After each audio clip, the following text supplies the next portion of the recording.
C'est à toi, Gérard. Allons-y. 12h29, j'ai l'horloge. Les avocats dans tout ça. Ce qui est curieux, c'est que quand on reprend dans nos bibliothèques les vieux codes d'Alloz, et quand on remonte, pour ceux qui les conservent comme moi, on retrouve le vieux code d'Alloz des années début 80 avec 4 ou 5 pages en annexe du code pénal, et c'est l'ordonnance de 45. C'est à l'époque, pratiquement, le seul document qui est d'accès facile pour les quelques praticiens qui exercent cette défense. Ils ne sont pas très nombreux. Ils sont pas très nombreux. Il y en a certains, et il faut le rappeler, Francis Tedjed, qui est un de ceux au cabinet Ornano qui, accessoirement, fait de la défense des étrangers. Et on est à cette période où, pour beaucoup d'avocats, de jeunes avocats, l'institution qui va les former, parce que, rappelez-vous, il n'y a pas, à cette époque, d'école du barreau où elle est naissante. Le droit des étrangers dans les écoles du barreau du début des années 80 n'existe pas. La grande école, c'est Gisti. C'est Gisti, mais aussi, il faut le rappeler, les boutiques de droit. Et c'est aussi comme ça qu'il faut rendre un hommage à Madeleine Terrasson, qui, à l'époque, au sein du cabinet Leclerc, fait du droit des étrangers et fait découvrir aux jeunes avocats le droit des étrangers. Alors, ce droit aujourd'hui, c'est un droit abouti. On a un code de l'entrée et du séjour qui fait 500, 600, 700 pages avec de la jurisprudence. Et on l'a vu tout à l'heure, cette jurisprudence, on la doit pour beaucoup au Gisti. Cette jurisprudence, c'est quoi? C'est un peu tous les domaines du droit. Et pour l'avocat, les tactiques, c'est souvent l'urgence. Je crois qu'il y a eu des débats au sein du Gisti entre PC ou Mac. Et je crois que c'est PC qui a gagné. Pourquoi je vous dis ça? Pourquoi je vous dis ça? Parce que parmi les grands débats, c'est vrai que dans l'urgence, l'ordinateur a été pour nous un instrument remarquable. J'y reviendrai dans un instant quand j'évoquerai le contentieux des frontières. Et pour les avocats, cette urgence, c'est souvent la difficulté. Parce qu'à l'époque, et on l'a rappelé encore ce matin, les outils qui sont à notre disposition, c'est pas grand-chose. C'est quoi? C'est le recours en annulation, bien sûr, 4 recours, 4 jeux de pièces, mais c'est aussi le sursis à exécution, 4 recours, 4 jeux de pièces, c'est aussi la photocopieuse. Hein, bon. C'est l'urgence et l'urgence qui est un instrument qui ne fonctionne pas bien. La juridiction administrative, on l'a évoqué ce matin, c'est des mois, des années. Le sursis à exécution, c'est plusieurs semaines, plusieurs mois. Tout ça ne fonctionne pas bien. Et il est vrai que nous allons avoir un instrument qui va être utilisé, et on va nous le reprocher. Je me souviens d'un article, j'ai plus la référence précise en tête, mais de la Gazette du Palais, où un chroniqueur autorisé reprochait aux avocats l'utilisation de la voie de fait. Mais enfin, quand le seul outil nous permettant de dénoncer des pratiques de l'administration qui se font dans l'obscurité, le huis clos des préfectures, ou dans celle des centres de rétention, quand le seul outil pour nous, avocats, est l'utilisation du juge judiciaire parce que la porte du juge administratif nous est fermée ou rendue difficile. C'est vrai que la salle d'audience et les mauvaises pratiques des avocats du judiciaire, vous savez, ceux qui font des effets de manche, qui parlent beaucoup, eh bien, c'est la salle d'audience et c'est souvent la salle d'audience du juge des référés. Mais voilà que la difficulté pour nous, c'est aussi les conditions dans lesquelles le référé voie de fait doit s'appliquer. Alors tout ceci nous pose d'énormes difficultés. Et c'est vrai que le judiciaire est quelque chose qui va nous permettre, et je reviens sur 2 acteurs du Gisti, Christian Bourguet, Madeleine Terrasson, qui, dans la lutte des foyers, vont aller devant les tribunaux d'instance. Et tout à l'heure, Hassan Ba parlait des loyers dans les foyers. Non, c'est des redevances. Et il faut se souvenir de Christian Bourguet et de Madeleine Terrasson allant dans les tribunaux d'instance, réussissant à convaincre ces juges d'instance qui finissent par dire qu'il ne s'agit pas d'usagers d'un service, mais qu'il s'agit de locataires dans une résidence un peu particulière qui est un foyer. Et rappelez-vous qu'en 1982, il y avait un projet de loi qui devait donner un cadre juridique au foyer. Ce projet, personne n'aura le courage de le monter à l'Assemblée nationale. Il y aura la loi Quillot sur les baux d'habitation, mais on n'abordera pas le statut des résidents de foyer. Et puis, il y a une obsession. il y a une obsession chez les acteurs du GISTI, les avocats du GISTI, qui sont aussi les avocats du SAV, parce que le GISTI, c'est cette formation qui a été donnée, et quelque part, pour reprendre une formule de Jean-Pierre Allot, le SAV, c'est quelque part une filiale du GISTI. C'est ces avocats qui vont avoir une obsession, celle des frontières. Alors, je reviendrai, les tactiques. Les tactiques, c'est la tactique de la solidarité.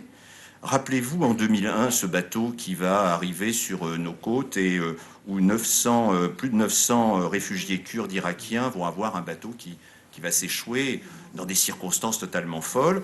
Voici ce que va dire Dominique Simoneau dans un article de Libération. Et aujourd'hui, de Lyon, de Limoges, de Toulouse, de Paris, des avocats vont converger vers le camp transformé en zone d'attente.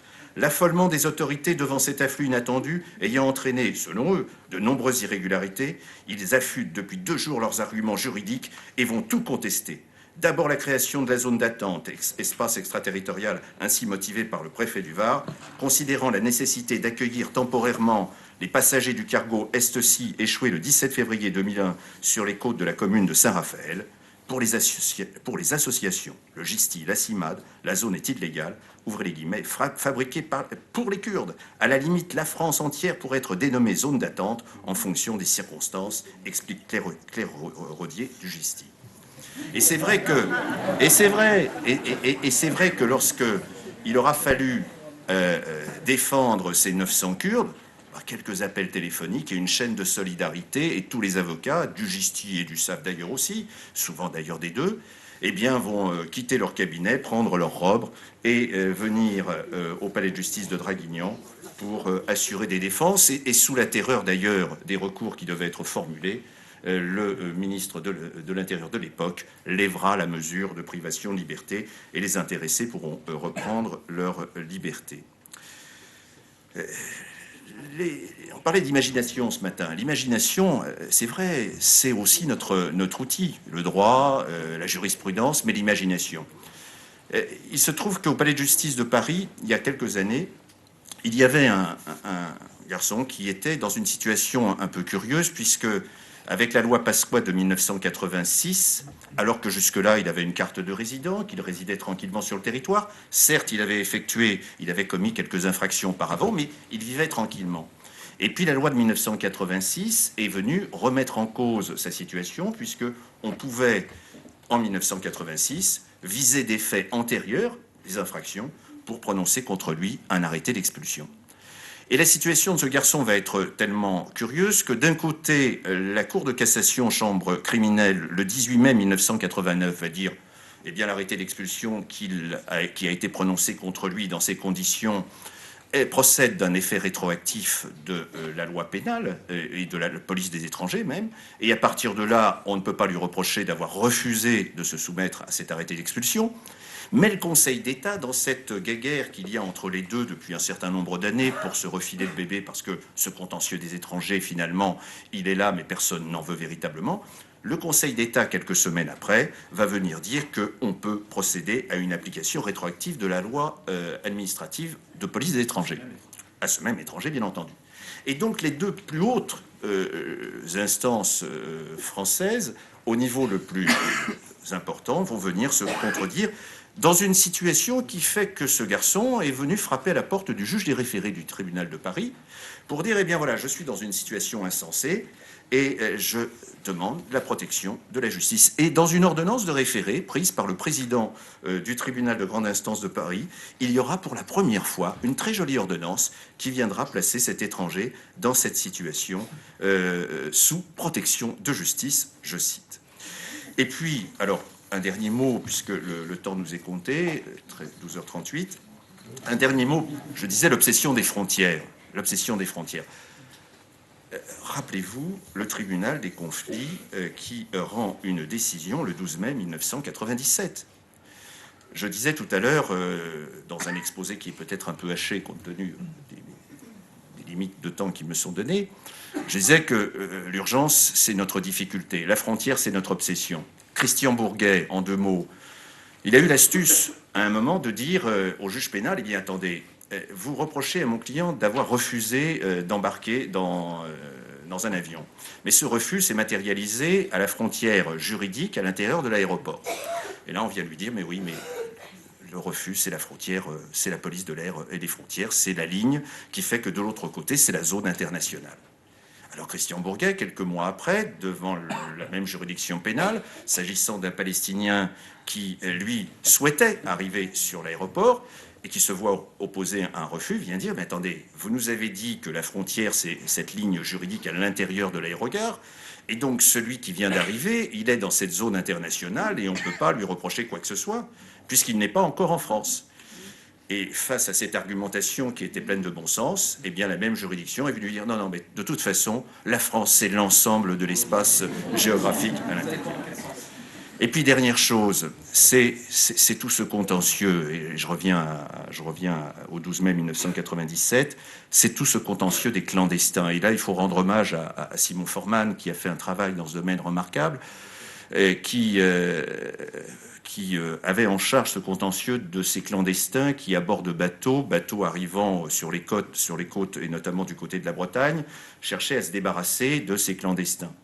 Et lorsque le bateau accoste, pour pouvoir suivre son chemin, le ministre de l'Intérieur lui dit « Ben non, vous ne pouvez pas débarquer, vous devez les garder à bord de ces bateaux ». Alors Simon prend son ordinateur, encore une fois, un PC, et puis va assigner le ministre de l'Intérieur devant le juge des référés et de Paris, qui va constater qu'effectivement, eh bien, soit on le fait débarquer et on le place dans une zone d'attente, mais on ne peut en aucune manière, ou alors on l'accepte sur le territoire, mais on ne peut en aucune manière le maintenir à bord d'un bateau. Alors ce juge des référés de Paris, encore une fois, qui a du courage, je ne sais pas si ce n'était pas le même, mais on va utiliser le déclinatoire. On va utiliser le déclinatoire et encore une fois la voie de fait parce qu'il y avait ce contentieux de l'urgence.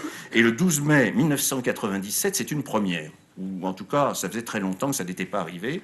Le tribunal des conflits va se mettre en partage de voix. C'est-à-dire que 4 juges administratifs, 4 juges judiciaires vont avoir une position. Et dans ce cas-là, moi je l'ai découvert à ce moment-là, le juge qui les partage, le juge départiteur, c'est Monsieur Toubon, à l'époque ministre de la Justice. Et la balance va pencher du côté du contentieux administratif, en considérant que dans une situation comme celle-là, il n'y a pas de voie de fait. J'en ai presque terminé. C'est là où on voit qu'on fait avancer les choses, parce que la conséquence de cette procédure, M. Sarkozy va d'abord démissionner, va faire ensuite un article, on le mentionnera dans les actes écrits, va faire un article assez incendiaire. Pourquoi ? Parce que dans le contentieux de l'urgence, eh bien, on n'a pas de juge dans cette situation. C'est pas si loin, hein. Nous sommes en 1997. La conséquence de ça, ça va être la loi de juin 2000 qui va enfin créer pour nous un instrument. Pourquoi je dis enfin pour nous ? Parce qu'en 1995, il y aura la procédure de suspension d'exécution. Vous vous rappelez le L10, 4 recours écrits, 4 jeux de pièces. Ça ne fonctionne pas bien. Et donc, c'est avec la procédure de référé que va arriver un véritable accès au droit dans le contentieux de l'urgence qui est notre contentieux, le contentieux de la difficulté. Alors, j'en ai terminé, je crois qu'effectivement, 30 ans, quelques pages d'une ordonnance de 45, aujourd'hui un code de l'entrée et du séjour des étrangers, 30 ans d'imagination, 30 ans d'action. J'évoquais tout à l'heure avec Jean-Pierre Allot des actions, y compris très matérielles, quand une quarantaine ou une cinquantaine de Kurdes ou d'Afghans ou d'Irakiens sont venus frapper à la porte du Gisti une fin d'année 2000, je crois, si je ne me trompe pas, eh bien, nous avons été de ceux qui ont ouvert la porte, qui ont hébergé, qui sont allés chercher au petit matin du pain, du lait. Voici aussi ce qu'est l'action du Gisti, au-delà de la formation, de la pédagogie, de l'évolution de la jurisprudence, de l'évolution des choses. C'est aussi des actions concrètes et de terrain. Et je crois qu'il faut rendre hommage à l'action de l'association, en sachant que le combat, il n'est pas terminé, qu'il y a des relèves et qu'il faudra continuer à se battre aussi avec les avocats.